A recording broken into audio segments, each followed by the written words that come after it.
This show is brought to you by Safety FM. What's up, peeps? Welcome back to Rebranding Safety. Today it's episode 3 of the quarterly co-host. That means we're saying goodbye to Mr. Jenkins. Let's jump into the intro and I'll tell you more about today's episode. Let's go. The problem in safety isn't deviation, it's complexity. Health and safety has gone mad. Health and safety is trying to unpick having gone mad in the past. There's no one solution and one problem. The problem is that we are looking for one solution. Does the structure of the team allow them to flourish? Feel safe enough to be uncomfortable. The environment defines our behaviours. People aren't the problem, they're the solution. Rebranding Safety, crushing the stereotype. Brought to you by Risk-Fluent. What's up, peeps? Welcome back to Rebranding Safety. Rebranding Safety is the YouTube channel and podcast doing exactly what it says on the tin. So if you're new here, hit subscribe, hit the bell, blah, blah, blah. I'm your host, James MacPherson, from the company Risk-Fluent Limited. So if you need any health, safety, fire, or cultural change, human factory type support, then check out riskfluentltd.com and let's have a chat. Or if you want, you can just email me, james@riskfluentltd.com. All the links in the description below. Today is episode 3 of our quarterly co-host, so we are saying goodbye to Mr. Jenkins. Hope you've enjoyed episode 1 and 2. If you're listening to episode 3 and you haven't listened to 1 and 2, don't be that guy. Like, you're not that guy, pal. You're not that guy. Don't be that guy. Go back, listen to 1, listen to 2, listen, and then come and listen to 3. This is the one we've been looking forward to, the general kind of a conversation about the state of our profession, I suppose. I've pondered on this episode, this conversation, because we recorded it quite a while ago. I've pondered on it quite a lot since then. So have a listen. Let me know your thoughts. Drop me an email. DM me on LinkedIn, whatever. But I hope you enjoyed the episode. Let's get into it. Right, mate. Welcome back. Episode 3 of your quarterly co-host. Thank you very much. Thank you for coming back. No, very, very much appreciated. The first 2 have been an absolute blast. So I've been looking forward to this 3rd and final episode. I can hardly believe that we've got 3 episodes in now as well. I mean, by the time that this comes out, it'll be December as well. It will actually, yeah. When this Blimey days. But I mean, we're recording this now, in end of September, and I'll be honest with you, the big jumper is already out. The big coat is on standby. I can only, it's only going to get, it's going to be chilly. It's going to be cold. Wherever you are listening to this right now, I hope you're warm and ready. We certainly are. We had the fire on last night. Oh, did you?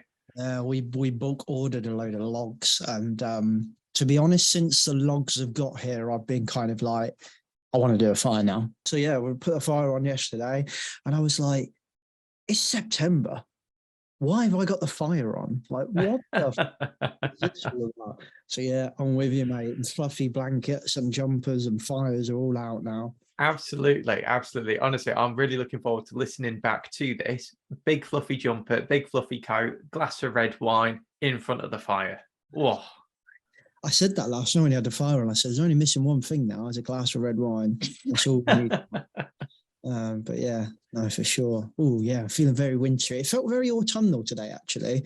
Some of the leaves are starting to go golden and brown. So it's definitely, yeah, I'm feeling very, very wintry. I'm ready for winter now, actually. Yeah, good. I'm ready for the hot chocolates and the gingerbread lattes. Honestly, can't wait. I appreciate how basic that might make me sound, but I don't care. I love them. Absolutely love them. Sherry loves winter. Like, Sherry's like a winter person. And I went to the watch the rugby on Saturday when I got some tickets to go to Franklin's Gardens. And Sherry was like, oh, it's just I was like, I don't know what jacket to wear. Like, it's not really cold, but I need a jacket, but I don't want to not have a jacket. And then Sherry's like, just wear like a woolly hat and a scarf. I was like, I know you want winter to come, Sherry, but it's not here yet. It's not woolly hat time. But I have noticed that the woolly hat basket has moved from this shelf above the wardrobe to now in the landing. So it's making it. Getting ready. It's getting ready. Yeah. So I think someone's willing the winter on more than anything. Anyway, mate, firstly, do you want to introduce yourself and then maybe just summarize what we were talking about in episode 1 and 2, and then introduce the concept of episode 3, and then we'll get into it.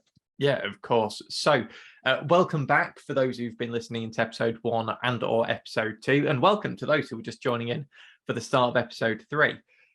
We've covered quite a bit over the first couple of episodes. So in the first episode, we covered personal branding, but really looking at the personal in personal branding, coming to the conclusion that it's actually quite difficult to really kind of define exactly what your personal brand is and how we can really make it work, and how ultimately we can try and structure a personal brand to get to the outcomes that we want quickly and effectively. It takes time, it takes effort, but it ultimately is absolutely worth it.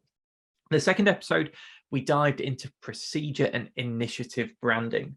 So really asking the question, oh, well, what is it, first of all? Then we dived into a bit around scalable frameworks, user experience, and just had a really good chat about how we can potentially start to brand what we do on a day-to-day basis to make it really effective. Now, this episode, I appreciate, has been a little bit bigged up, both through episode 1 and episode 2. And this is very much where we talk about what's wrong with the contemporary brands of safety.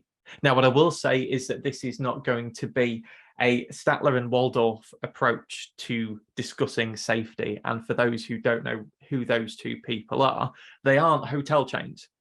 But if you cast your mind back to the Muppets and think of two very grumpy old men sat on top of the booths that are looking like kind of down into the theatre, constantly trolling since the early mid 70s, that's them. And we're definitely not going to do that today. There might be a little bit of it, but it won't be the whole thing. Mm-hmm. So who am I then? Who am I? Well, my name is Peter Jenkins, and currently I'm a group health and safety manager at DL Limited. So we basically do dry spice blends, seasoning, sauces, all of that really nice, tasty stuff for wider food manufacturers, retailers, and kind of just basically your local butchers all across the United Kingdom. I've been in this role since March 2021 as my first group health and safety manager role. I've learned a lot, made a few mistakes, also done some really cool stuff as well, and won a couple of awards along the way. So it's given me a great pleasure to be here today to finally kind of have this chance to dive into safety, what we can potentially do about it to make it a little better, hey, even if we need to do that, but fundamentally diving into what the problems are. Nice. I liked your little warning there, like, James, this is not going to be a rant for about... I know when I started Rebranding Safety, I was a very angry little man, but I have toned it in, Pete. Like, I felt like you were talking to me more than you were yourself when you James, said... I would not doubt for a second that if I gave you the unbridled and unrestricted and unedited opportunity to just absolutely lay into everything, that it would be an absolute, just unbelievable experience. But I appreciate that I need to get past 45 minutes and that we don't want to keep it going until like 3 hours. So that's very true. We'll keep it in the reins. We'll keep a leash on it for sure. What would you say is the brand of safety outside of safety? So how would you think that people who are not in safety perceive the brand of safety? Do you know, it's a great question. And in some ways, it might be worth us kind of just asking the first half of that question first when we say, well, what is a brand, right, in the context of what we're going to talk about? So the definition that I reckon we can go with here is it's the sum of the ways that a product, company, or individual is perceived by those who experience it. Now, in this vein, then, when we think about the second half of that and think about, okay, well, what's the safety part of the question? Well, actually, it's really bloody complicated, right? Genuinely is. So when we say safety, or let's say health and safety for a second, and what's wrong with health and safety, what's wrong with the brand of safety, but what's wrong with health and safety explicitly? Are we talking about safety work, the work of safety, the profession of safety, the professionals in safety, the professional bodies in safety? And then when we think about that, are we actually thinking about the demography, the price, industry, physical location, platform, problems, distributions? I mean, fundamentally, when we ask a question and say, okay, well, what's with the brand of safety at the moment? But yeah, that can mean so much to so many people, and it can be such a unique perception based on what type of avenues that they're kind of looking at, through what lenses they're looking at, from what we've just described, that actually I don't know if it's achievable to give one answer that everyone could agree with. Would you reckon? Yeah, like it's personal based off your interactions and engagements with safety. But I don't know. Yeah, I think we have. Do we have to? I'm trying to think. Like, do we have to? Yeah, we spoke before about like internal customers. So like my customers are customers. Like I'm a consultant.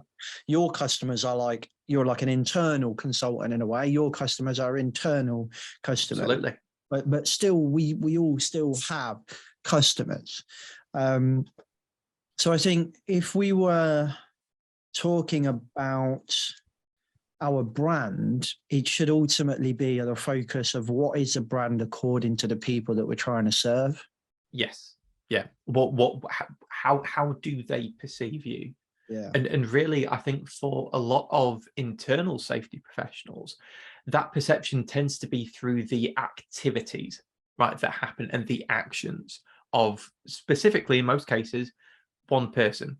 And that tends to be the health and safety manager of a particular site, a location, or a business, if there isn't a kind of like really big hierarchy where, you know, you've got kind of like a million safety advisors type of stuff, and it kind of like it attributes to a bunch of different people at once. So I'd say that it tends to be just the actions of that one person. But also, like, sometimes safety is communicated outside of the realms of safety. So like if you get, I don't know, I remember I'm actually doing a keynote this week, and I used this exact, I screenshotted an Instagram story, and I used this in my keynote. So this was a marketing, it's marketing material, an Instagram story by, I don't know, Institute of Trades or something. And it was trying to promote apprenticeships. And the young man in the apprenticeship is like in a what looks like a finished house, maybe totally pretending to adjust a washer at the bottom of or a bolt or something underneath the boiler. Hard hat, high vis, big full like covered goggles on, like, and I'm just like, what plumber or gas engineer, I suppose is the best way to call them, have you ever seen wearing all that stuff? And is that stuff reasonable and practicable? Has a safety professional told you that that needs to be in your advert? I don't think they have. That was the marketing department going, you know, we better make sure that we're pretending that we're safe when you're an apprenticeship. Like, and I just think that's not helpful to our brand.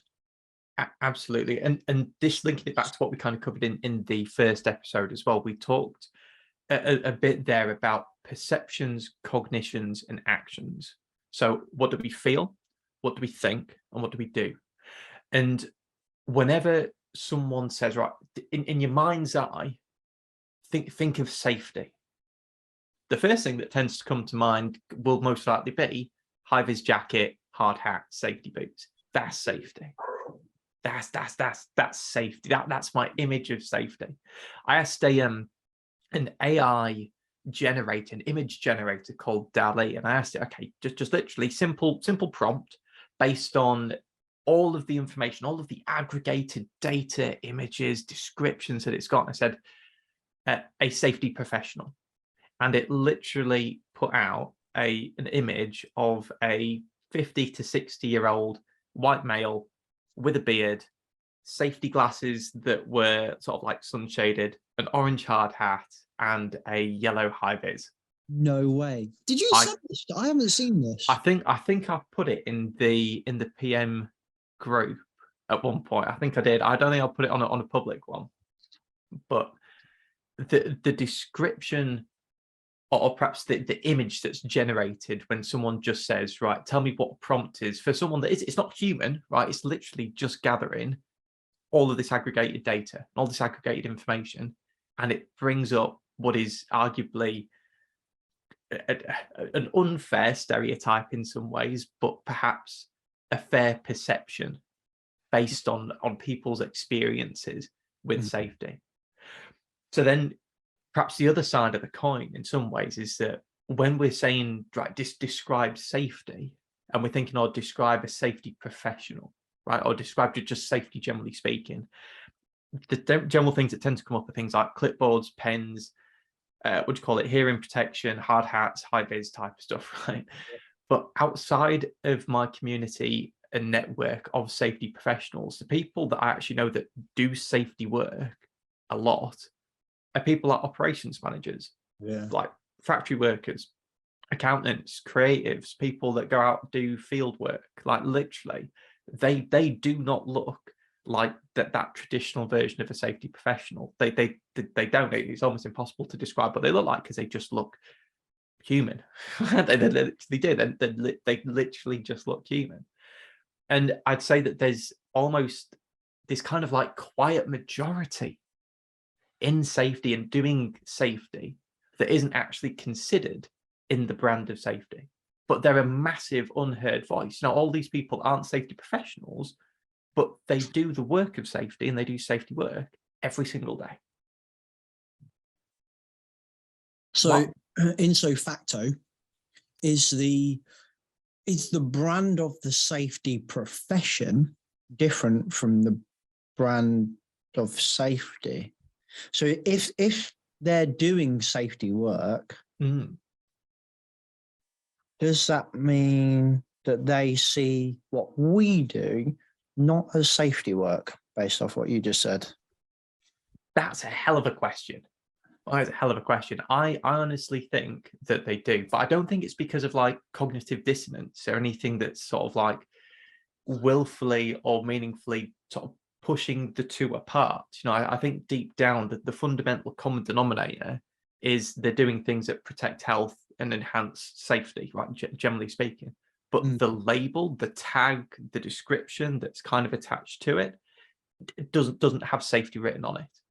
Yeah, and I think that's where the difference is for a lot of that stuff, and that's why I don't think this kind of like this unheard majority or kind of like unidentified majority do see themselves as being safety professionals or having some form of professional basis around safety, because that's not their job. That's not what they do. That's not their outcomes, right? That it's just part of what they do. Because so many times, Dealer, we talk to a lot of small business owners, like small, medium, I don't know, whatever. But like it's business owners or operational people as like our main contact normally within the business.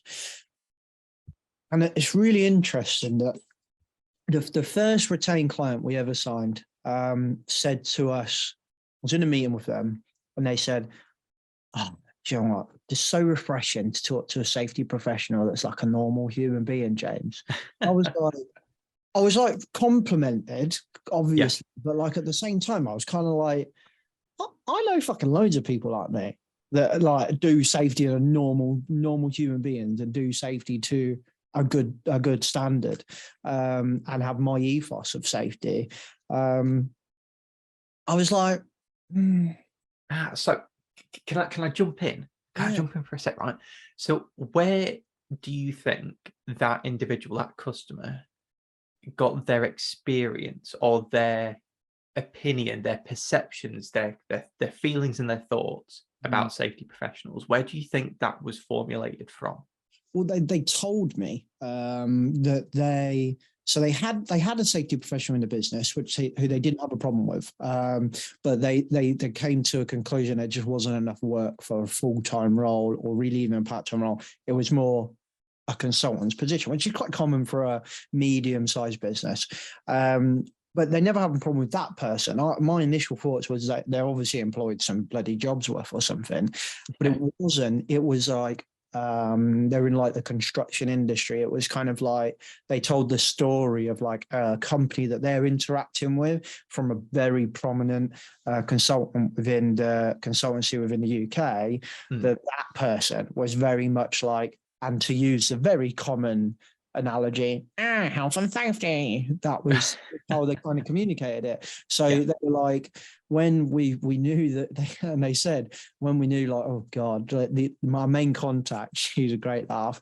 And she was like, oh, when I got the invite, being like, oh, we're just going to go on this call and talk to the safety. She was like, oh God. And like that's the perception of me and you and everyone else that we know. And they said it was from an interaction that they'd had with another safety professional. Interesting. And so a part of me kind of wonders in some ways, do a few bad apples spoil the bunch? And in some respects, does the majority of businesses who are, for example, on that small to medium level, only experience cherry-picked versions of safety because they will only ever engage with maybe one or two consultants while they're growing? So their experience to the pool of safety professionals, for like 5 or 6 years, might only be one or two people.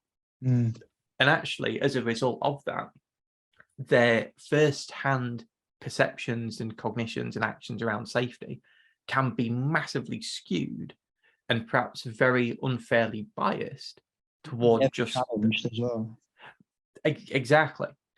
So where, for example, like you and I, we naturally within our networks on LinkedIn, as kind of perhaps I'm going to call us and refer to us here as just safety professionals for a second, but within our network of fellow safety professionals, we see a huge range of approaches to safety. We've got this massive Olympic-sized swimming pool worth of safety professionals that we're connected with on LinkedIn, that we're part of networks with, that we see at trade shows. But those small and medium enterprises aren't on that same LinkedIn network. They don't go to those same type of trade shows. They don't come to the webinars. They don't engage with that because, well, why would they? Why would they? They've got no real need to. They have the need or the problem based around safety, and they identify a consultant or consultancy to help them with it. But they must be more than a few bad apples, because I hear the sound. Well, I was with a different company this morning in a meeting with them, and they said, oh, our safety professional we'd previously engaged with, and he kind of said that it made me feel like the interactions with the guy was basically like, I don't really care if you go out of business as long as you're a safe business. Well, you're not a business, so you're not a business to be safe if you go bust.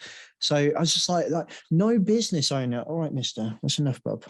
I'll fuss you later. Go on, go, please, go on. It was my fault. I started fussing him, and then that was it. He just wanted more. Like, no business owner is going to relate to that or engage with that. If I was to say, oh, I don't care what happens financially, but safety is everything. And I just find out there's too many stories. There's too many stories like that for it to not be true. However, there's loads of, I don't know if you ever heard of it, but one of my favorite phenomenons, I suppose, in the human world is the Mandela effect. Have you ever heard of that? I think I have, but please let me know. So what does Darth Vader say to Luke? Oh yes, yeah. It's the Bernstein Bears theory, yeah. So it's isn't it, Luke, I am your father, but he doesn't say that. He says, no, I am your father. If you imagine the Monopoly man, does he have a monocle? Everyone says yes. He doesn't have a monocle. So it came from apparently a large part of the nation at one point, of the world, at one point, thought that Mandela was dead when he wasn't dead. So it's a false memory.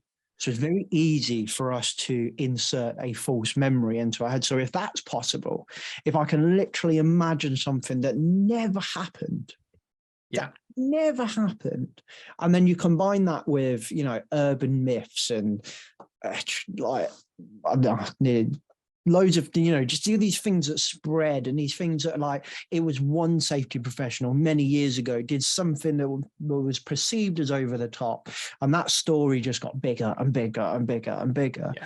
But there's too many stories of people that say they've interacted with a person that was like, help and thank you. And then also I've experienced it myself with people like that as well. Do you know, I think it's a fair point, and it's an interesting point you're saying there about the kind of the groupthink mentality attached to the Mandela effect as well. Mm-hmm. So I get that you're saying that with the businesses that you've engaged with, there's a big kind of wave of first person experience. They themselves have experienced a proper job's worth, or someone that perhaps isn't progressive with health and safety, to kind of really see what's currently out there, or kind of to push a different narrative within safety than the traditional people are the problem type of approach.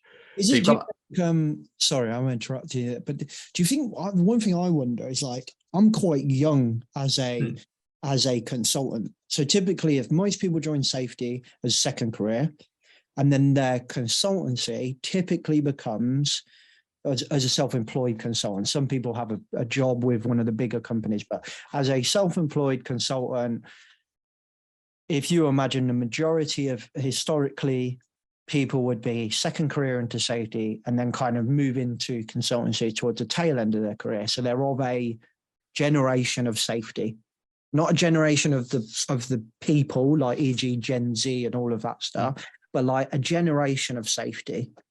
And now, do you think maybe it's a time thing? Like, these businesses, to your point, might only interact with a safety professional once in their, or one professional for their entire career. So it's a very good point. That the short answer that I would say that should solve that is CPD. Because in theory, even if you are of an older generation of safety professional, the CPD that you do every single year to keep up your professional accreditation should in theory introduce progressive and updated information, approaches, engagements that should change your approach to align to best practice, right? In theory. In theory, yeah. But literally from everything that you've just described there, does it actually happen? Well, maybe not. And actually, to do safety, you don't need to be accredited. You don't need to have like a post-nominal and keep up CPD anywhere in the world, as far as certainly within the UK, perhaps it's a little bit broad for me to say anywhere in the world. So within the UK especially, you don't need to, right? And anyone in theory can be a safety consultant, right? It's fundamentally, it should be a matter of competence more than anything.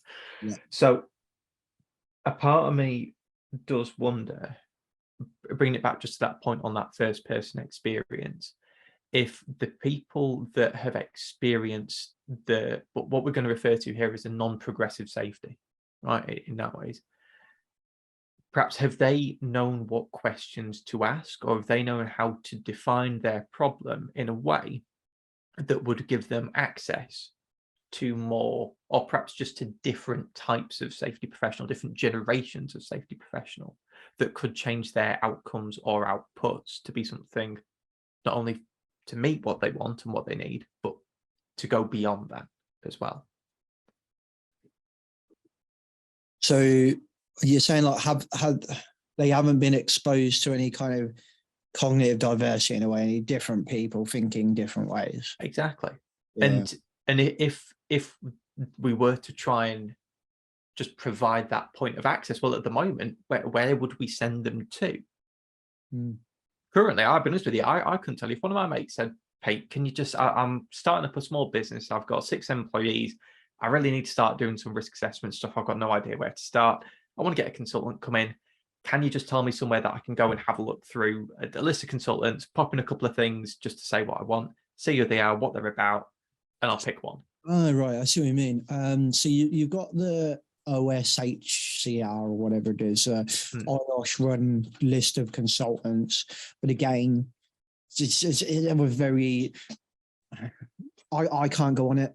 I don't, I'm not chartered, so I kind of spat my dummy out and refuse to be chartered, so I cannot make that list. Not chartered, but you are obviously you are competent though. Yeah, but to your point, we're not a regulated profession, so I don't have to be chartered to do what I need to do. So very true. I just choose not to I just choose not to pay that certain organisation money, just for personal experiences, basically. Fair enough. So there is that.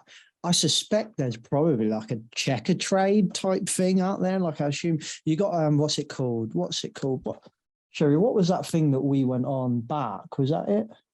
Where you put your services in and then you try and connect you, yeah. There's things like Bark, I think it's called, and there's a couple of things where it's kind of like it's more freelancey type stuff. But like typically, if I'm a small business, I might put on there looking for health and safety services, send, and there's loads of businesses that have logged into it, and they'll monitor it and they'll connect with you. So you could do that. My experience with it is it's pretty shite, but it's I think there are things out there. It's just the quality of said things. To my point about Bark, really.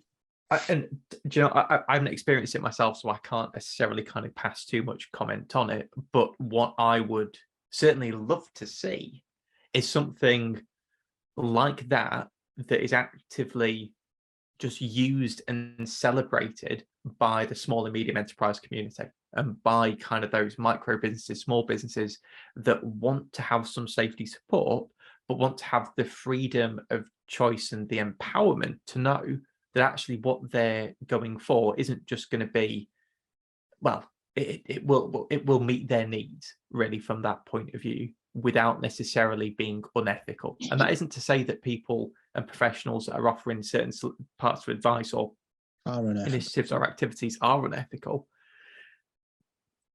I do just wonder that in such an unregulated environment, ethics is a matter of perception. Well, for many of us, that is very true. You know, I'd love to get Simon's thoughts on it as well. I really genuinely would, because there's a lot to unpack there about actually what does the structure of a support aggregate service for consultants or health and safety professionals, what would that even look like? Who would set the rules? Who would define what's progressive, what's not progressive, what's traditional, what's emergent? Geez.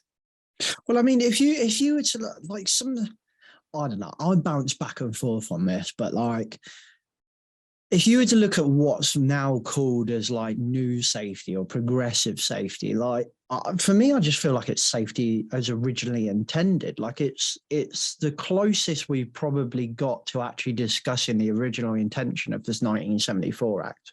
Like reasonable and practicable risk management. Like it was never meant to be what people perceive it as. And I think perceptions, in my opinion, have predominantly come from practice, and people's actual interaction with safety.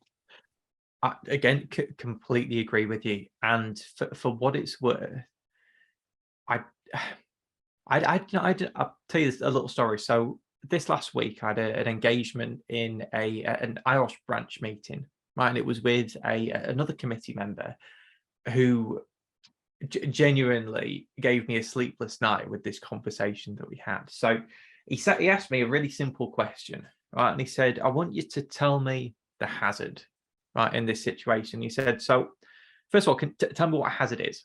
Right, so for the purposes of this, James, indulge me for a second. What's a hazard? Don't fucking test me, I'll get it wrong. We can edit it out. We'll edit it out. It's fine. Manically Google's official description of hazard. Something with the potential to cause harm. Right. So that's like your standard definition, right? And for what it's worth, that's one that I subscribe to as well, right? You see it in Irish Managing Safely. It comes across from an EBOSH point of view. It's in university syllabuses. This is literally a commonly agreed definition of what a hazard is, right? So I'm going to give you a hypothetical example of an activity. Someone is working on a flat top roof with no edge protection, 10 meters off the floor. What's the main hazard? 10 meters off the floor. Yeah. Main hazard. Yeah. Something with potential to cause harm. I feel like it's a trick question. So technically the hazard, gravity.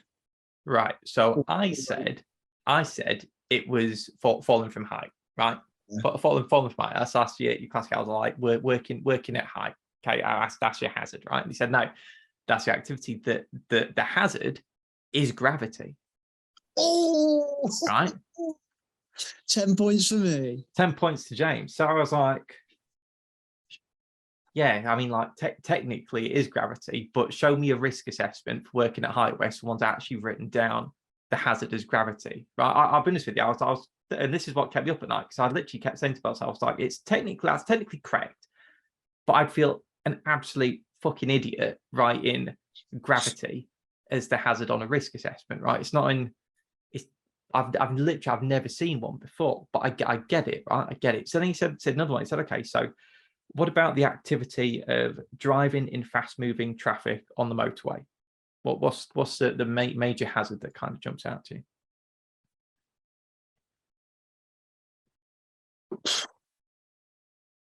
you? Ooh, that's a difficult. That's a kind of. I think I get where this guy is going, and I really like it. I really like what we're talking about here. But let me try and get it on that same thought process. It would be the hazard. The hazards are like mega dynamic. It would be. I'll tell you, I said that as well. And he said, no, it's really simple. Oh. Velocity. Right. So momentum. Was the one that he said. So you're on the same vein as well. And he's like, well, just imagine, obviously, it's like working at height. If you've got, obviously, if you had no gravity, it wouldn't be an issue. Well, technically, I suppose that's another issue, perhaps in some respects. But you could argue that one to say it would actually be the fact that it's got an unprotected edge would be a hazard. But then, but in theory, even if there was a protected edge or an unprotected edge, gravity's the differentiator, right? Gravity is the thing that's gonna cause well, perhaps it's the hazard, right? It has that potential. Would you, if you were working on the moon, would you have working at height regs? Getting someone from NASA on, we'll pose that to them, right? Because honestly, technically speaking, you're working at like 1 million miles above ground at that point. It makes a question, doesn't it? So, but literally having this conversation, I was like, wow, blimey days! Like, I get it, I totally get it. But like, I think back to all the syllabuses that I've ever gone through, and even like when I did my Irish Managing Safely, right, and you literally do a classic example of a risk assessment on there. One of the things you cover is literally working at height. At least it wasn't ours.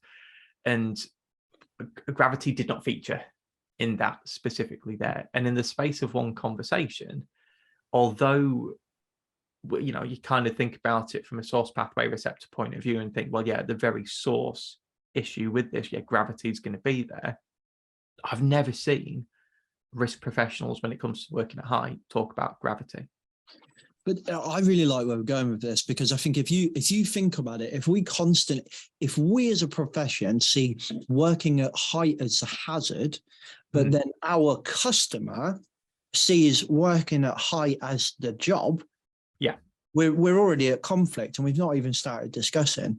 So I see what you do as a hazard. You see what you do as just normal jobs. So it's like I'm immediately saying that your job is dangerous. So I constantly am already coming from a place of OTT safety, you know, and it's not OTT, but I'm coming from a place of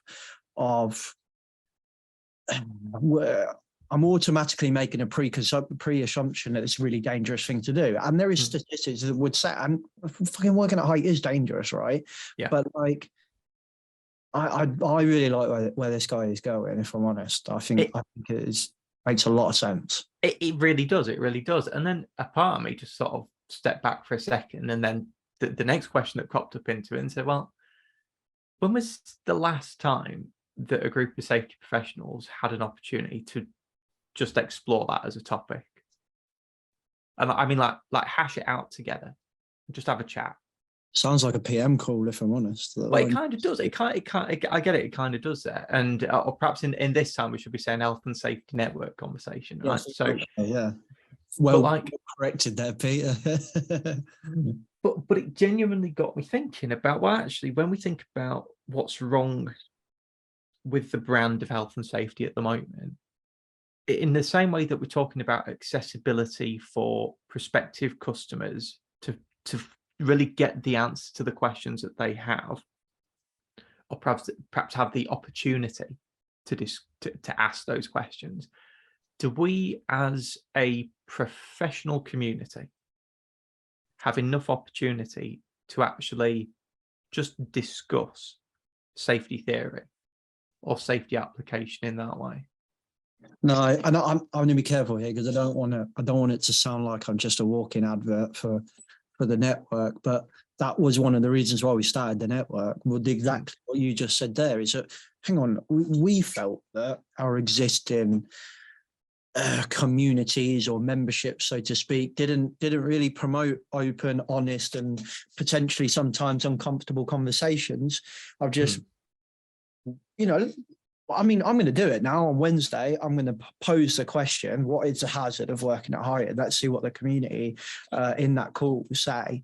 But no, in answer to your question, no, I don't. But I don't want this to sound like just a walking advert for the HSM.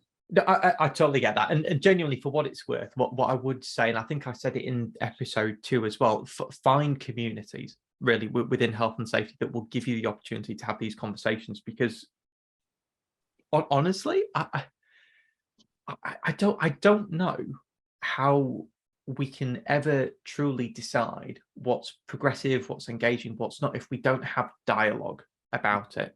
And if there isn't a platform to openly, freely, and confidently discuss that, well, I think we're stuffed as a profession at this point, because otherwise we're going to be led by potentially, that this is just going to sound as it's going to sound, but highly influential key figures within safety that might not speak for the theory of safety, or might not speak for the outcomes of safety that we might need to get to in order to take the next quantum leap beyond 1974. How much does the commercial side of this coming in? Like, safety is a business. Oh, that is a great question. I mean, you literally touched upon it yourself a minute ago when you're like, I don't want to be a walking advertisement, because there is an element of commercialization that comes into HSN, right? There is, right? It's not funded by the government. It's not funded by the HSE. It's not funded by any sort of like public fund or educational fund. From that point of view, there is always going to be some form of an agenda attached to it. Yeah. A part of me thinks at that point, is it less about commercialization and more about critical thinking and really empowering those that are involved in that or involved in it to identify where the line is and to identify what might be just pushing it a little bit from being something that's for the benefit of all to being something that is slightly more commercially driven. Have you listened to the episode? I think we put it out this week or last week with Vince Butler. No, not yet. It's on my hit list for later on this week. You'll become a bloody skeptic after listening to him, I tell you. And I think a lot of what Vince says is scarily on the nose. Like, you're a bit like, oh Jesus! Like, he is a mirror being held up to our profession. And I came away from it like I've always been quite a bit of a skeptic. Anyways, the reason why we started Rebranding Safety was because we were frustrated with what we were seeing. But Jesus Christ, like, I think talking to Vince, and I just like, he asked some really kind of like on the nose questions, and there was one bit of a realization that I had. I'm going to be careful on how I say this, because I don't have a problem with any business doing well. I don't have a problem with people making a shed load of profit on anything. You know, it's each, again, this is what I think ethics is a matter of perception. But one of the biggest issues I think we have in safety is that an over-reliance on PPE. That PPE seems to be the dominant, overarching, overpowering thing of safety. That's how we think safety. We see PPE. everything we do is about PPE. And there's part of me, especially after talking to Vince, it just makes me think, I wonder how much marketing has made that a thing. From what is the biggest business in safety and has been for many, many years? PPE. The biggest, most profitable part of safety, I think, is PPE. And there's part of me, a skeptic in me, that says, Jesus, how much space, you posed a while ago, you posed, I don't know if you did it in the podcast, but, do we like Coke or do we drink Pepsi? Pepsi was voted as part of a scientific exercise. It's a nicer drink, but yet Coca-Cola dominates more of our cognitive space. Therefore we gravitate towards that. How much cognitive space, how much landscape in our brain is dominated by PPE subconsciously? So, do you mind if I ask another question, but it's related to that? And this is going to be a two-parter for a second. Yeah, crack on. Have you ever heard of Crystal Pepsi? Crystal Pepsi? Crystal Pepsi. No. Or basically, was it Crystal Coke and Clear Pepsi? Let me just double check. So I want to get this one right now. It was Crystal Pepsi, right? So we'll put a link right into the description of it. But in a nutshell, back in the early 90s, Pepsi created Crystal Pepsi, right? And it was a clear version of Pepsi that was supposed to be seen as a more healthier alternative, if you will, to the kind of the black stuff that we truly know and love. And Coca-Cola assassinated Crystal Pepsi, right? I mean, assassinated Crystal Pepsi by producing a competitor product that was terrible. And by association of Coke and Pepsi, tanked Crystal Pepsi. That's genius. That took me a second. When you said created a competitor that was terrible, I was like, what are you on about? But Jesus, that is ingenious. Right, it's literally, it's a great exercise in perhaps what's effectively best for the consumer in that respect is having products that are good, that taste good, that literally give more opportunity and more options. A commercial decision to assassinate something that was taking up more market share, was that best for the consumer or not? No. That's a question. Now, on LinkedIn, have you ever seen two competitive health and safety thinkers put something out that's either similar or just overtly trash one form of safety that would effectively bring down another professionals in a way that wasn't constructive? Yes. So I've seen, I can literally name the book, but no, I'm not going to ask you today. I don't want to cause a scene, but I'm going to. So I've seen them definitely just write material, just pure slagging the other thing. I don't know if I've seen anybody do try and sell something that's a shit version of what they're doing just to show how shit theirs is. But I've definitely seen them just be like, I've just paid a tenner for a book and gone, this is nothing but just moaning about how crap something else is. Definitely. Yeah. A part of me does wonder when it comes down to the ethics of commercializing products and services related to health and safety. Is it done with the consumer's best interest in mind, or is it done with commercial agendas in mind? It's not an answer. That's not we can't answer that right in this, but I can give you an insight from two perspectives. So we sell an advert on Rebranding Safety, and that's surprisingly difficult to sell. And then so you've got two problems here. Safety traditionally is like whatever we do is 10 years behind everyone else. So everyone's been doing social media marketing or influencer marketing, whatever you want to call it, for many years now. Safety will eventually get it.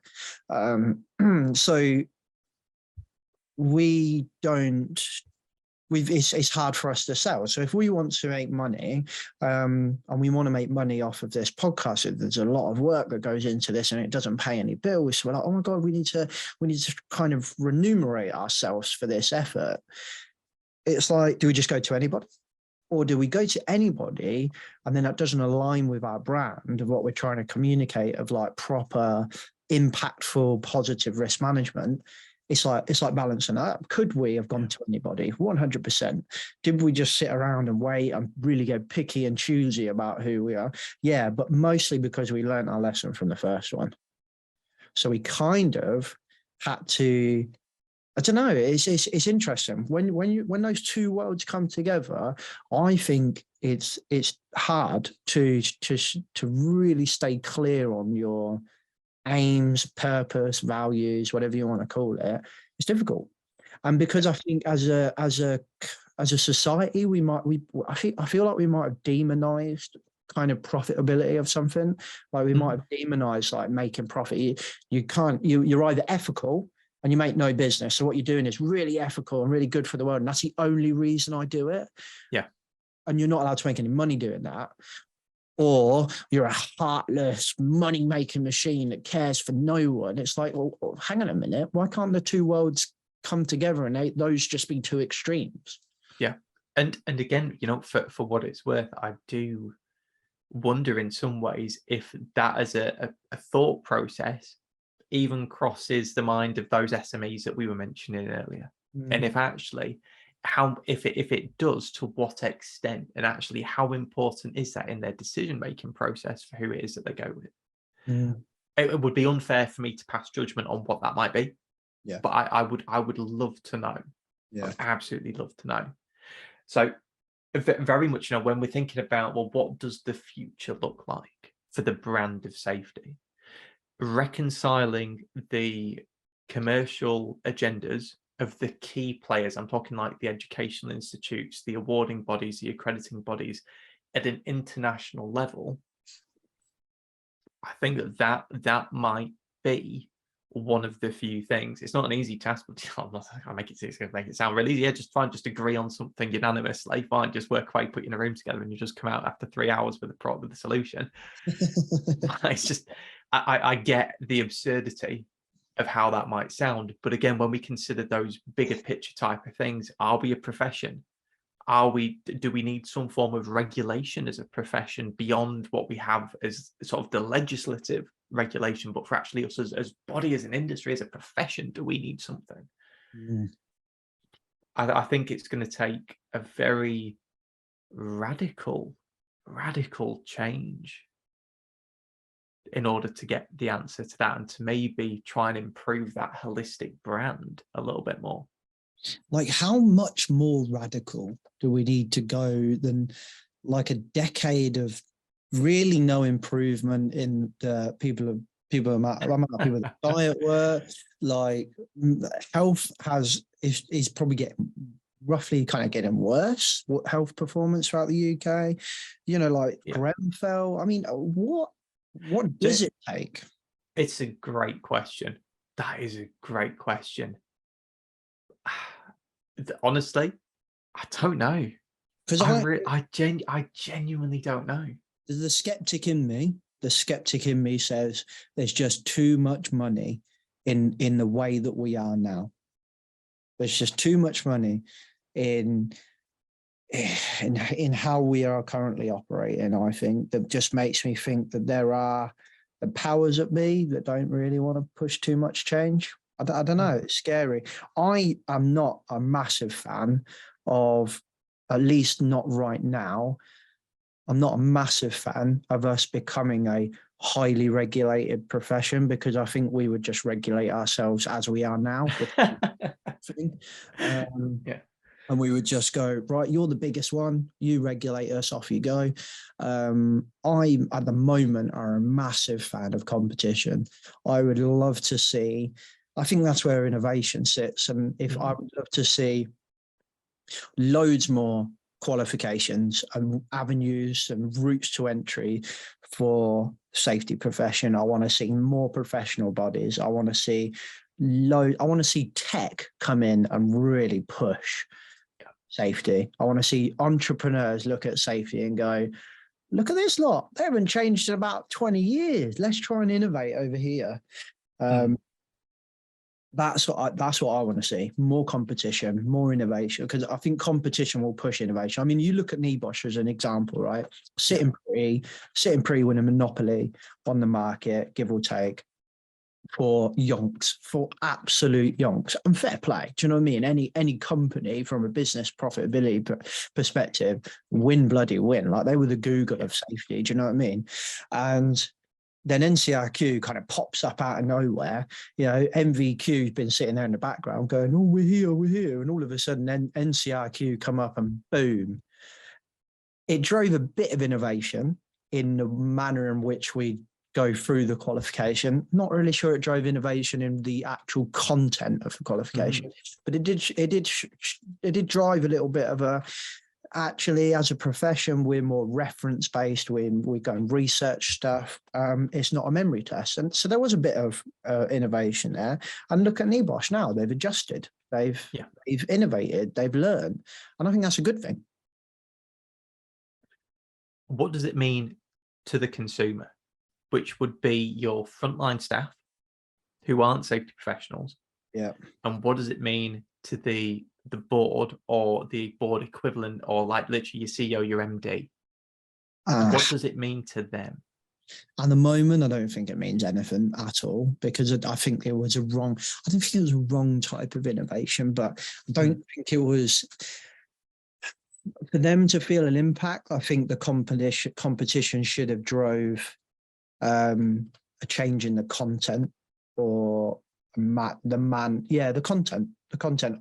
I have very strong opinions and really radical views on our point of entry and education within safety, Pete. And I think you are kind of aligned, but from different perspectives. I'm probably more of an extreme way of looking at it. So for me, I don't think it impacts them at all positively, really, in my opinion. I would love to see more interviews with frontline staff and with kind of the bosses, the leaders, the managers of businesses that have experienced some of these changes within safety. Like, there's been some books that had come out this year that I think have been marketed very heavily towards safety professionals, but I would love to see a testimonial from the site manager or from the frontline staff that have experienced the implementation of the content of those books and really understood how has that benefited them. Because otherwise, I think we are in danger as a profession of falling into an echo chamber for stuff that kind of sounds good, but actually is quite intangible, really. Yeah. Here's I'm going to come at you with a question off your point. Like, if do those business owners currently see a value to them as a business that is equivalent to finance, HR? Yeah. Do you think they think our value is just as valuable to their business as finance? No, I don't. But I think that there's, again, it comes back to that perceptions and cognitions piece. When we as safety professionals at a base level engage the most amount of people with safety training, we tend to talk about the value of safety across three different areas: moral, legal, and financial. Right? That's it. Those are the categories that we tend to stick with. But we never really explore capital return. We never really talk about the value on investment through things like productivity, resilience, retention and success of staff, and really more of that side of things. So a part of me actually thinks that for us to really change the perceptions and cognitions of the business leaders, the managers, the CEOs of business, we need to really think about the metrics that we use in a completely different way. And I mean, what was it? You said a really good thing in one of the recent HSN calls about Heinrich's triangle, basically kind of being something that is used, but it's just a bit shit, really. But it's been bastardized by just many different types of safety professional over the years to move far away from what its original points actually were. And I can't remember the exact word that you used from it, but again, that lack of standardization, broadly speaking, around quite a common metric. Blown heck, are we shooting ourselves a bit in the foot by just actually still sticking to something like that? Do we actually even need the triangle anymore? Or actually, should we be focusing on different types of metrics instead? Should we be focusing on more of those value on investment metrics for what health and safety can bring to a business? Well, I think if you were to take Heinrich's triangle as a great example, I think it's the answer to a previous question we had a minute ago. Has the commercial agenda of safety as the business, the wider commercial business of the safety profession, overpowered our ethical intent of having a positive impact on improving the safety of work? I think Heinrich's triangle is a prime example of the answer being yes, because Heinrich's triangle, in its actually originally intended rolled out according to Carsten Busch, who has kind of done the most research into Heinrich out of anybody, is not what we rolled out. But what we rolled out was really easy to sell. Yeah. We rolled out was phenomenally easy to sell, no matter whether you're a consultant or a tech company. Basically, all we need to do is focus on getting people on the shop floor reporting stuff. And that, according to this triangle, will stop you killing people. That's phenomenally easy to sell. So easy to sell. Whereas that's not the originally intended message. And I'm no Carsten. So if you want to find out the true, like the proper work behind this, then either go and find Heinrich's original work or go and find Carsten's work. But ultimately, I take his message of like, the things that happen, near misses, whatever, all these things that happen on the shop floor, some are really subtle and some are really obvious. And the easiest way to look at them is that they're all signals to something's going wrong, but you've got to find the connection. So it's not a triangle for the entire organization. It's a triangle for each individual kind of hazard type in a way.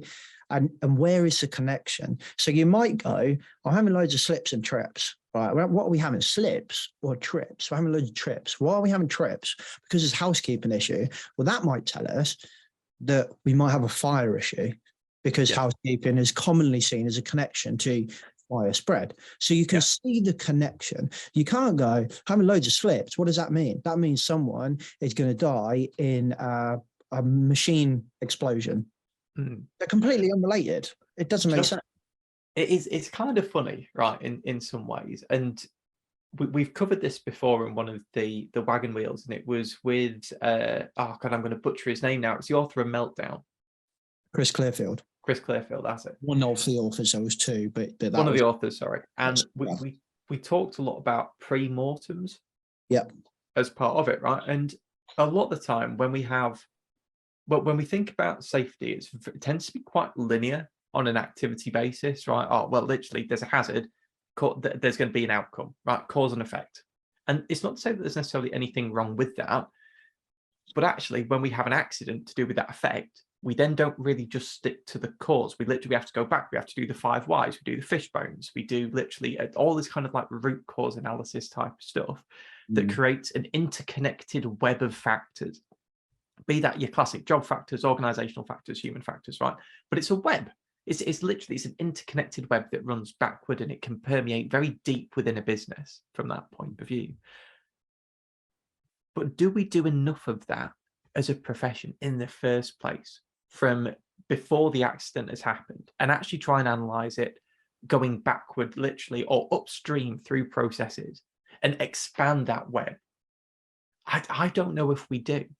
And so a part of me wonders if perhaps, or popular safety, or maybe that's the wrong term to use, but maybe just that kind of, that common denominator of cause and effect. It's easy, it's simple. The barrier to doing that, the barrier to entry is very low, right? It's very low because literally anyone that is competent can do that risk assessment. But actually, does it need to be more? I think but there are two really good examples of why, again, coming from a skeptic opinion when it comes to safety, but like, I think the answer is quite simple. No, we don't do enough of stuff like that. We don't do enough critical thinking about what could go wrong here. And I think two really good examples of that would be, it wasn't so long ago that I actually had this mad realization, but Elisa Lynch had put on LinkedIn that the original model for Plan, Do, Check, Act was Plan, Do, Study, Act from Deming. And I've never picked that up. And I was kind of a bit taken aback by it. I was looking at it and I'd be like, oh my God, that's so much better. So much better. I love that. And I'm like, hang on a minute, what the hell? And I look at it and I think Plan, Do, Study, Act, really hard to sell. What's really easy to sell? Plan, do, check, act. Plan your job, do your job, check that it worked, and then act on that check. Whereas study, what does study mean? What are we studying? What are we doing? We're critically thinking about something. It doesn't make sense. So, I can't sell that. So if we were to do Plan, Do, Study, Act, a part of that for me would be the pre-mortem would probably fit into the plan. So maybe we should do more of that anyway. So, okay, maybe we do risk assessments. Yes, that's the job, risk assessments. That's what it is. So we do a risk assessment. What does a risk assessment do? Well, risk assessment, we just look at what can hurt us, how can it hurt us, and what are we going to do about that? That sounds hard to sell. Can we just do what can hurt us, give it a number, like a likelihood versus severity, we'll give it a 5x5 box, and that's really easy to sell. Yeah, we'll do that. And it's just a skeptic in me. It's just like, wow, there's so much we do that I think is more about producing paperwork that shows that we're doing some kind of value, but actually very little value. Part of me wonders, as an extension of that, is our current way of working, with how accessible technology is and how progressive we've seen availability and accessibility of information become, certainly over the last 15 years, changed what should be reasonably practicable? And actually, is it a matter of marketing the difference between Plan, Do, Check, Act, or at a point of implementation, was it reasonably practicable for businesses to do Plan, Do, Study, Act? Or actually, was it more practicable for them to do Plan, Do, Check, Act instead? But actually now, with how information, accessibility, structures, finances, commercialization has changed, should we be changing the bar? Should we actually be moving it up and holding ourselves to a higher standard? I think it's different in attitude as well, in that typically our response to, I think our philosophy of work was quite hierarchical, probably quite class-based as well, like working class, dumb and must do this and just hits hammers with things. And then middle class, a bit more intelligent, and they're managers. And then the upper class, really intelligent, so we'll put them on the board. Like, that's really uncomfortable to hear and to say as well. I'm sitting here thinking, fucking hell, I hope people didn't listen to the point and think that that's what I agree with, but it's not. But like, typically that's kind of how we've been, I think, rightly or wrongly, obviously wrongly, but that's how work's been built, is these hierarchies of, like, if you're on the shop floor, you're clearly not very intelligent, otherwise you would have been progressed up as a manager. So we've got this attitude that the shop floor just need to be, we do the planning, you do the doing, and we'll check on what you're doing to make sure it's in line with the plan that we said, and then we'll give you a little bit of a carrot or a stick depending on what we found in that check. So I don't think study works for the way that we looked and viewed the workforce, which I think is slowly, painfully slowly changing. And then, so I don't think it's just, I agree with what you're saying. Yeah, I do think the influx of like AI, for example, one of the reasons we partnered with Protex was because of the ability, well, the ethos behind as to how they want their product to be used, but also how, when you get that ethos right, the sheer ability of collecting data using that AI to help me make better decisions is just phenomenal. So we should hold ourselves to a higher account, to your point, because the tools are there for us to study as opposed to just check. So yes, I agree with that point, but I think it's the ethos as well. So there are numerous, just to use Protex, and again, this sounds like an advert, but it's not, because they've already got an advert in the podcast. But if we've had quite a lot of people approach us about, hey, we've got this AI CCTV monitoring thing that basically, here's a video, and they send me the video and I have a look at the video,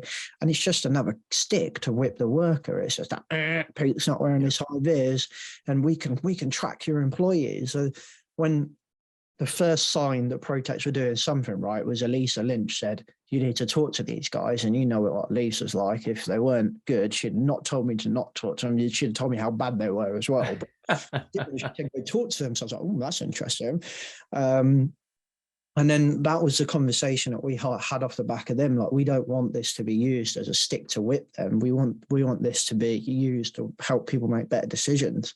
Yeah. Oh, that's nice. That's really nice. You're somebody we're willing to talk to about, helping, because I think our audience will echo towards that. So yes, and yes, I think, yeah, we should hold ourselves to a higher account. But I think to do that, we need to see the workforce better, as we need to have deference to their expertise. Gotcha.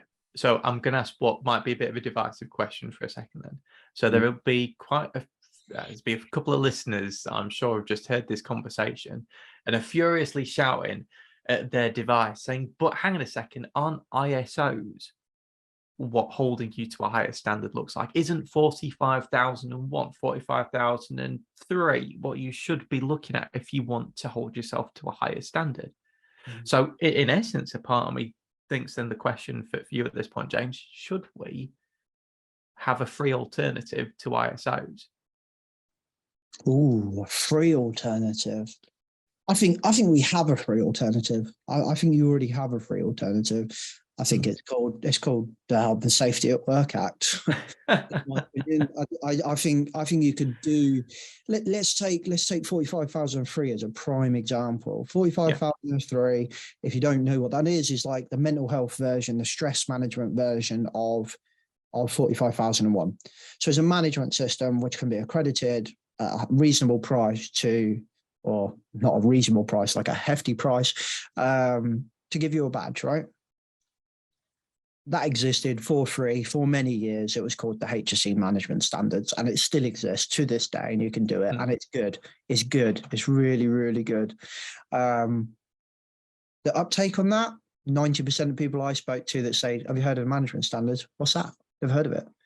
Yeah. The second that we get a badge on from the British standards community, everything goes nuts. I'm the first company to get our 45,003. Oh, look at this, we got 45,003. It's everywhere.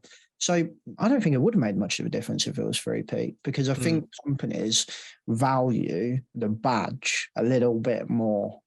Yeah.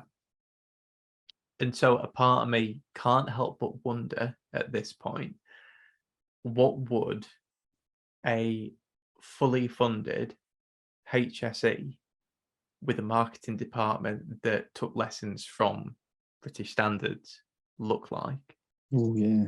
And what would workplaces look like for having one that had more, perhaps, education as well as enforcement? It feels a bit like authoritarian, or like it feels a bit like the controlled by the businesses, controlled by the state. But like I feel like if it was fully funded, you'd lose consultants and you'd just have HSE inspectors. In theory, would that solve some of the commercial issues we were talking about before around the ethics of commercialization of I safety? don't know, because would it though? Because all it would take is one political economical issue for that budget to be cut, and then standard slip. Commercialization normally pushes innovation. Look at the NHS, for example. There's a lot of people that would argue that a privatization of the NHS is a good thing, and that it will push innovation and it will push competition and therefore improvement in quality of service. I am not in any way, shape or form going to confirm what side of that argument I am on this podcast. However, you know, I can see the sense of what some people like that are talking about, in that commercialization of things typically pushes competition, innovation, improvements in quality, and so on. So I just think it's, if we were to look at this, right, like how I would look at an organization's culture, in that we can deal with we can use the word culture, blah, blah, blah, but it's really woolly. It's sort of, what can we grab onto? Well, we can grab onto the interactions that people have with those systems, which is what we were talking about at the beginning of this episode. What can we change? We can change people's interactions with safety. We can do that. Yeah. And if we're saying that the commercialization of safety has meant that there's this overarching focus on profitability over impact, then we as a profession have a duty on us, surely. If you don't like that, then have more interactions where you don't focus on profitability over impact, or understand the balance yourself. So sometimes profitability, commercial, economic failure should win the argument. Sometimes it should. So like, lose the naivety of safety first, in my opinion, because sometimes a business does need to take a bit of a risk to make money. And should that risk mean someone loses an arm or changes their life or dies or loses their life? No, definitely not. But does it mean that one day it might be a bit slippy on the reception floor? Maybe, yeah. Like, I think we need to understand that there's trade-offs to everything. So everything is a risk-based conversation. So I don't think it's not having commercialization or having it. I think it's understanding, have it, but let's make more of the interactions the way that we want it to be. Yeah. Let's make more votes towards positive, impactful safety, in my opinion. And I think, you know, that's actually quite but we've come almost full circle, at the very least, end to end, from one of our early conversations that we had about where is the line? How many people have to die for there to be a change at a really big level, all the way down there to what, at a very small, even at an individual business level, do we need to consider as being the price that might be paid attached to that? This is not an easy conversation. This is not an easy level of decision that gets made with it. If I might ask for a bit of, feel free to bat it back if it's going to be a shit question, right? But what would you really like to see change over the next 2 years around safety? And do you think actually that time frames, is that even enough for what you might want to see? If I was to pick one thing, I would say I think we need. I think the route to entry, the educational route of being a safety professional, is a complete overhaul. If I was to change one thing, 2 years is definitely not enough. But I think it needs a complete overhaul, the whole thing. I think it needs to be like a unanimous standard. So like I think if you were to take, right, for example, and be careful not to go down a rabbit hole because we're already over an hour, but if we were to go and look at, say, IOSH's skills matrix, or whatever it's called, if you were to go to RRSM, they pretty much have a very similar thing. You would go to any webinar and everyone will talk about the soft skills, the social skills, the cultural understanding. Like, I've got a prep call this afternoon with a guy called Steve Harris, who I read, which is coming on the podcast. So, which I read an article of his in the RSM magazine, and it was really good. It was like proper high level strategic risk management, holistic risk management. I was like, whoa, I'm reading something from like a risk professional here, not a safety professional. We don't talk about any of that shit in our qualification. Like, we just talk more about hazards. Here's a hazard, here's another hazard, learn about this hazard. And I just think that, I think if you want to see us on the board, you want to see us have proper impact and be taken seriously by the world, then I think we need to provide value. I don't think we are currently providing that much value. I think we do provide some value, don't get me wrong, but I think the majority of safety professionals that provide value is just because individually they've taught themselves a lot more than what the qualification taught them. Mister, for God's sake. That's the daughter home now. I mean, deliveries have we had today? I thought Maggie had come home 5 times in a row. I was like, oh, Maggie's home. Wait, Maggie's not home. I think a lot of safety professionals have done phenomenally well in doing the qualification, becoming a safety professional, and then learning how to be a safety professional. I don't think that's good enough. So for me, if I was to see one thing change, it would be the route to entry and the education of safety professionals.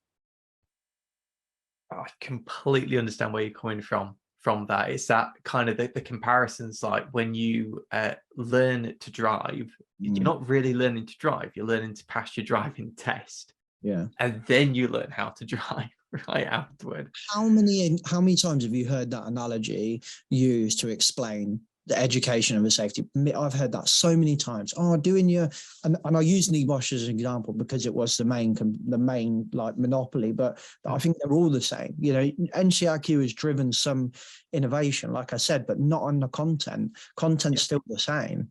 And I just think if we're saying that about our own thing, our own qualification, should we not be doing something to change it? Like, do you know, I think that is a very fair point. No matter which organization it's related to, no matter what's going on, even from a purely just human point of view, taking, acknowledging and actioning feedback has to be there. It has to be there. So I think no matter what happens, the acknowledgement of feedback on our approaches to education has to be recognized, and it has to be actioned, and it has to be tangible. In terms of how that's fed back to people. 100% agree. 100% agree there. And then but then there's part of me, the skeptic in me, that's like, does that need to be regulated? Because how much of that is just like, ooh, let's do this qualification because this will sell. Whereas like, you know, should we be doing this qualification because this is what we need? I don't know. Like, I think personally, I did the NCRQ diploma. And I thought the last section of that, there was a chapter about 15 pages on fire, which I thought was more dangerous than it would be to not have it, in my opinion. But I think you put it in there because you feel like fire is something we need to know about. But I don't know. I read it and I was like, it's nowhere near this simple. You can't fit fire management into like, into this, and I don't know, but and again, I could say the same about loads of stuff. I'm just picking on those few, which is probably unfair, but I think needs a complete overhaul in my opinion. I won't say anymore. No, again, I'm ready. For what it's worth, I think, as you say, there has to be some form of innovation to no matter what happens, just make it contemporary, to make everything just what it needs to be at the moment in time with a look ahead to the future as well. It has to be. If something is outdated or not applicable, what value is it going to add from that point of view? There has to be iterative improvements. And also, like, how much, like, there was no, so I use the diploma for the NCRQ as an example because that's the one I've done. I didn't do the NEBOSH diploma. I did the NCRQ. I spat my dummy out for many years and refused to do the diploma. So when NCRQ did theirs, it was about the time that I was like, fucking hell, I better do it. And so I did it and it was great. But the first book I really enjoyed. The second book was really good, and that was really like case study based, and it felt like I was doing evidence-based studying. I was reading some actual studies or report, like proper legal reports of like, this is what the judge said, or this is what the case was presented as, and blah blah blah. I'm like, wow, this is really good. This is like evidence-based safety. Wow. And then when we get into the safety stuff, it was like, well, there was no like, here's some studies of what cultures within organizations look like. Here's some studies of what risk management practices look like. Here's some studies of human factors. Here's some studies of like, just none of that. There was no science. Like all of this new view stuff, all that's done is introduce academia into the conversation, which I think is a very good thing. Whether you pick one side or the other really doesn't matter. Like, I don't think we're pulling the wrong thing out of this. And there's a lot of commercial marketing that's gone into that as well, which has not helped. But I think if we can take one thing away from behavior-based safety, HOP, new view, is that let's just be a bit more evidence-based. Let's use things that we can put evidence to say, I think this works. I completely agree. Whenever we talk about kind of safety, generally speaking, we want to be led in, well, not necessarily led, but we certainly want to consider all of the evidence that we can without getting that kind of like analysis paralysis type of approach to it, where we become overwhelmed by the sheer amount of information that's in front of us. But there has to be something that we action. For what it's worth, the thing that I would change is somewhat similar, but slightly different at the same time.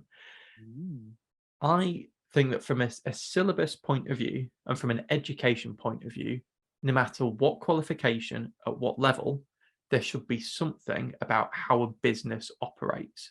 Like literally, just a business module, something that literally just talks about, this is how a business works, this is finances, this is literally operational business performance. Right?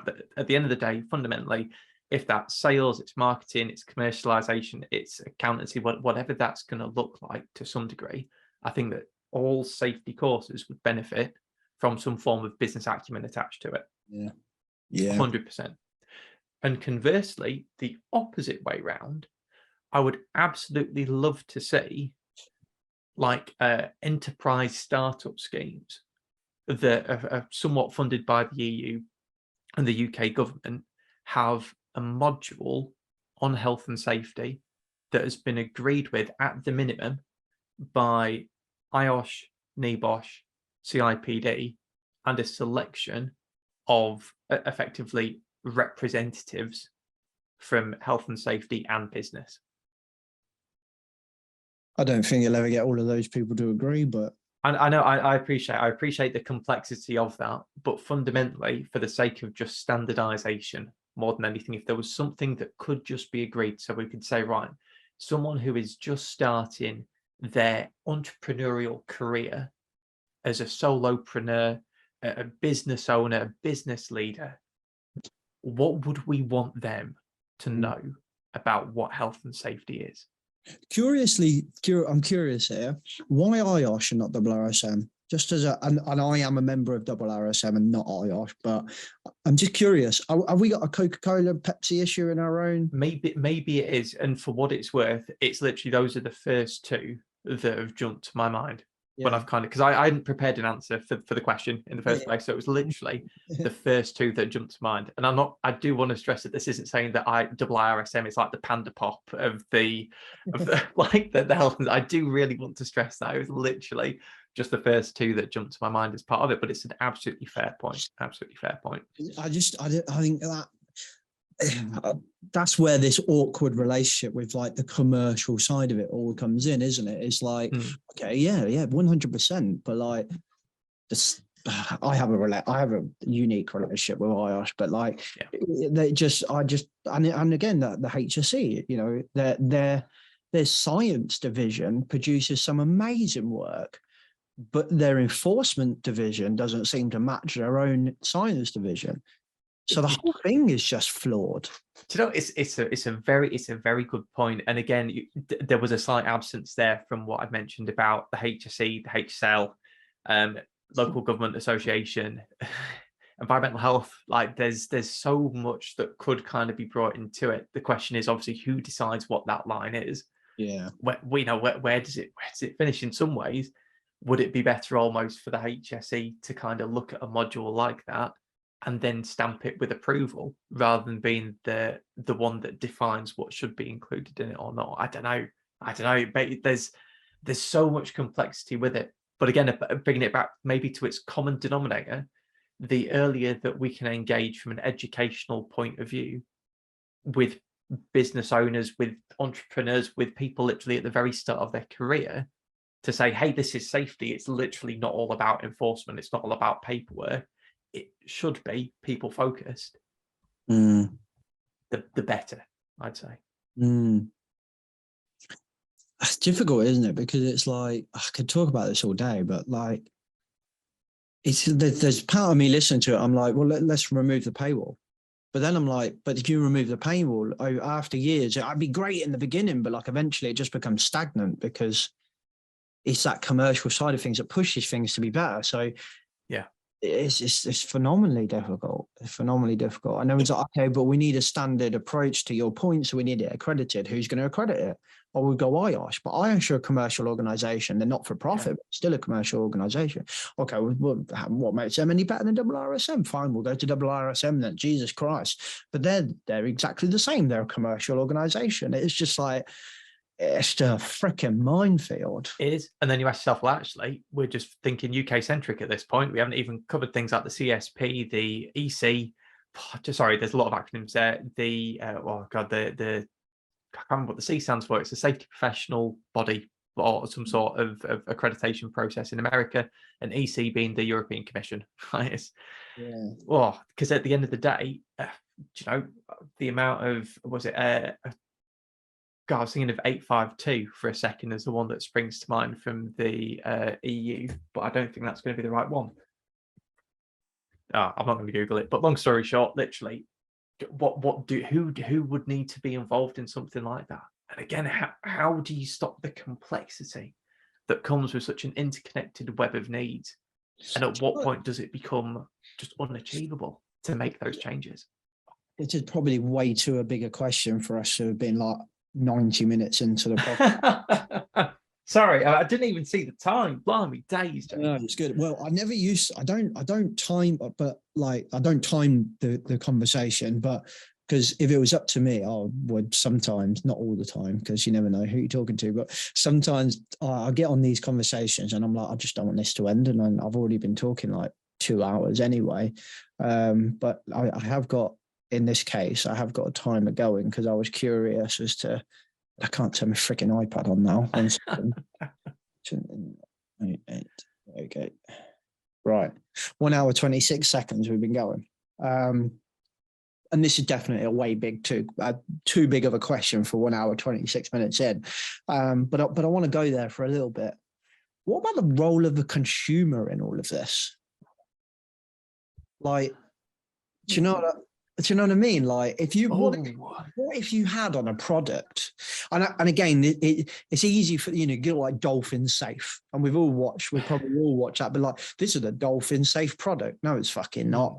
It's just I paid for a badge, basically, But IOSH 45001, you can get IOSH 45001 to the letter of the standard and be a pretty shit company. BSI or whoever will probably hate that I said that, but you can. I'm sorry, you can. But you can do it within the spirit of that standard and be an amazing company. Like, it's a really good standard.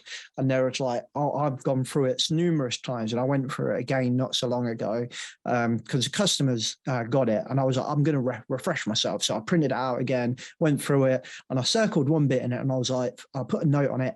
I forgot how good this bit is. Like, it's really good. Yeah. So we put that on a product, but then we put it on a product and loads of people will get it.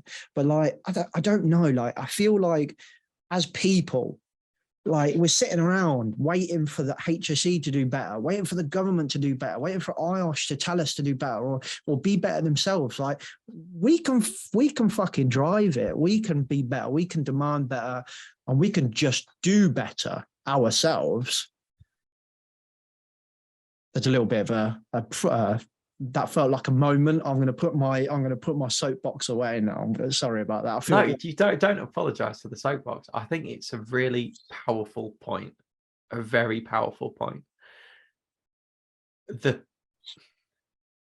I'm going to say something that might be slightly controversial.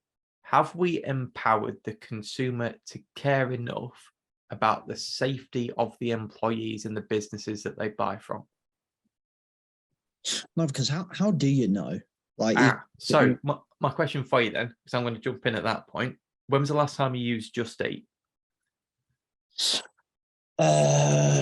Friday, or like Uber Eats or something. Friday night, Just Eat, had a kebab. Have you ever checked the ratings from a food hygiene point of view of that business using the food hygiene rating scheme? No. So when you click onto like Just Eat or Uber Eats and you click onto the business and you like click on more information, it will show you the scores on the doors, right? From that point of view, it's literally a star rating out of 5, but it's all about the food safety, food hygiene. Yep. And a lot of these small businesses will use kind of something traditionally called Safer Food, Better Business, SFBB. Yep. That's a pack for literally complying with food safety and food hygiene requirements. Right? You follow the pack, you're going to do all right. Right? Pretty much.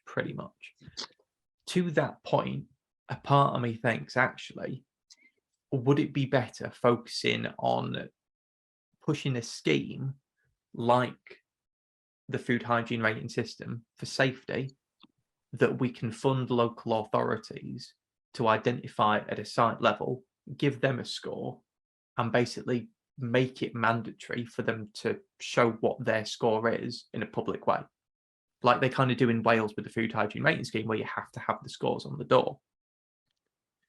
And actually, would that accountability at a small and medium enterprise level push more conversations, dialogues, and means about safety in the workplace, more so than we might get from a more of a top-down enforcement approach from the likes of the HSE?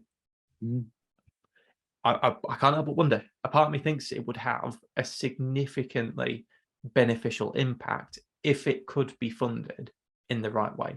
Because at the moment, it'd be your environmental health officers that'd be pushing that, and they are stretched, to put it bluntly. So maybe there's a public sector solution, but we just haven't explored it yet. Then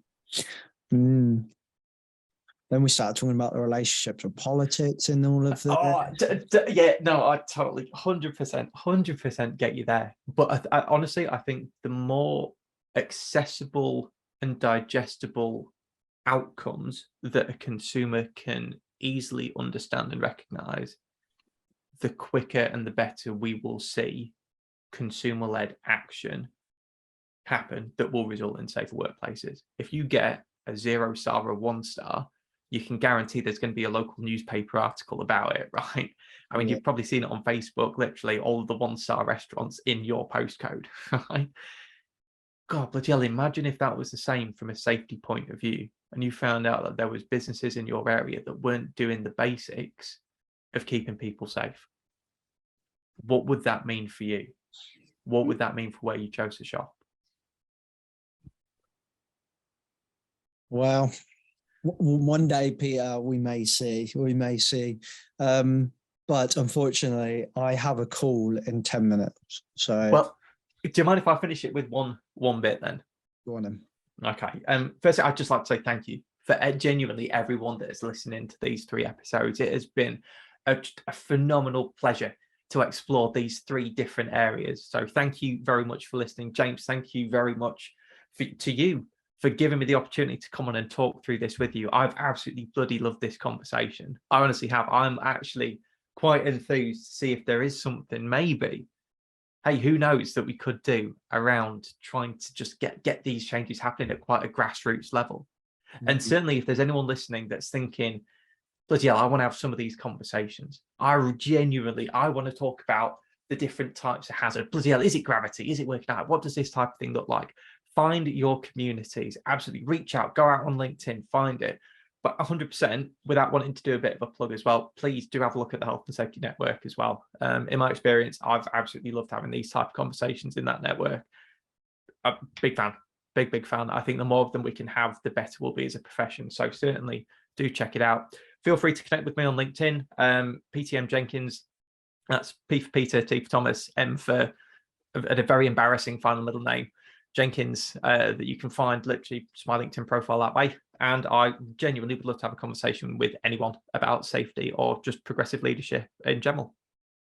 And I'm sorry, but we cannot end now without knowing what your embarrassing middle name is. No, I said it, and then I was like, I need to get James to edit that out. One day, James, you will. Maybe I'll give it to you as a Christmas present. I'll let you know. You cannot say I've got an embarrassing middle name and not tell us what it is. Come on. Is it like Marjorie or something? I'm not even going to tell you. I'm not going to tell you. I'll not tell you right now, but I will tell you at some point. I promise you I will. You're like, shit. So James, if you can just go back, just edit that bit out. Just sharing, please. But I'm genuinely been a real pleasure. Thank you so much for this, James. Thank you very much for coming on, mate. I have thoroughly enjoyed it. There've been some heavy conversations, but they've been really good. And this last one, I'm glad it went where it went, if I'm honest, because I was slightly concerned. You said it at the beginning. I was slightly concerned it's just going to be a fucking moaning match as to how shit this profession is. And there are a lot of us that do some amazing work, and I just think we have the power. Do you know what I mean? We can drive better if we want better. And I think the conversation has been really good, actually. So thank you very much. I've enjoyed all 3 episodes. Thank you very much. It's been a pleasure having you as our quarterly co-host, mate. I will your email address with the embarrassing middle name. Anyone listening, if you can find out what that is first, the winner will get bugger all, but we will celebrate you as the person that finds out Peter's mystical middle name. And we'll put your LinkedIn down there as well, mate. So thank you. Thank you very much for your time, mate. I've really enjoyed it. Oh, brilliant. Me too. Thank you. And enjoy your days and happy holidays, everyone, as well. Oh, yeah. Merry Christmas. Forgot about that. Okay, peeps, I hope you enjoyed that conversation. Thank you very much, Mr. Jenkins, for being our quarterly co-host. If you want to be a quarterly co-host or you want to come on the podcast, just drop us an email. My email's in the description below, james@riskfluentltd.com. If you've got something interesting you want to talk about, you've got something, a journey you want, a story you want to tell, whatever, want to tell us about how you solved a problem, whatever it is, we can either have you on a quarterly co-host, we can talk about it over 3 episodes. If you've got an idea like you want to kind of interview people, you can 3 episodes here, just come on and I will support you. We've got all the tech, we'll do all the hard work. All you got to do is find the people you want to interview. Whatever you want to do, you can come be a quarterly co-host, or you can come on here just to have a general chit chat with us. I hope you enjoyed this episode. And like I say, thank you very much to Mr. Jenkins. Every link and everything we mentioned in the show will be in the show notes below. And if you need any support from us, go to riskfluentltd.com. All the links in the description below. Catch you next week. Safe. The views and opinions expressed in this podcast are those of the host and its guests and do not necessarily reflect the position of the companies. Examples of analysis discussed within this podcast are examples only based on limited and dated open source information and should not be utilised in real life as the only solution available. Assumptions made within this analysis are not reflective of the position of the companies. No part of this podcast may be reproduced, stored or transmitted in any form or by any means, mechanical, electronic or otherwise, without prior written permission from James MacPherson.